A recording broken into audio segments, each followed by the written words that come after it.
Table rose propagation గురించి తెలుసుకుందామండి. వీటిని స్టెమ్ కటింగ్స్ ద్వారా ఈజీగా ప్రాపగేట్ చేయొచ్చు అనమాట. మనము గ్రాఫ్టింగ్ టెక్నిక్స్ యూస్ చేస్తే కూడా మనము డిఫరెంట్ కలర్స్ని కూడా క్రియేట్ చేయొచ్చు. థిక్ పింక్ అండ్ వైట్ కాంబినేషన్లో లైట్ బేబీ పింక్ తయారు చేయొచ్చు. అట్లా డిఫరెంట్ కలర్ కాంబినేషన్స్ యూస్ చేసి ఇంకొక కొత్త కలర్ని మనం జనరేట్ చేయొచ్చు.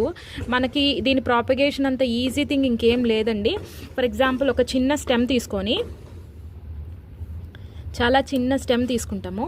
స్టెమ్ తీసుకొని దీన్ని ఇలా ప్లాన్ చేసినా కూడా మనకి మొక్క వచ్చేస్తుంది అనమాట. కింద ఈ లీవ్స్ని ఇట్లా కట్ చేసేసి దీన్ని ప్లాన్ చేస్తే చాలన్నమాట. అది బ్రతికేస్తుంది, చాలా ఈజీ. కాకపోతే ఒక్కటి ఏంటంటే దానికి ఎక్కువ సన్లైట్ ఉండాలి, మంచి వాటర్, మంచి న్యూట్రియంట్స్ ఇస్తే కనుక బోల్డ్ అన్ని పూలు పూస్తుంది, చాలా కలర్ఫుల్గా ఉంటుంది గార్డెన్. చాలా ఈజీ మెయింటెనెన్స్. రోజు దాని కేర్ తీసుకోలేని వాళ్ళు ఈజీగా ట్రై చేయాల్సిన మొక్క అనమాట. చూడండి, ఇది కట్ చేశాను కదా, జస్ట్ ఇట్లా ప్లాన్ చేసి వదిలేస్తే సరిపోతుంది అనమాట. ఒక 2-3 డేస్లో దానికి అది కొత్త లీవ్స్ తోటి మొదలవుతుంది.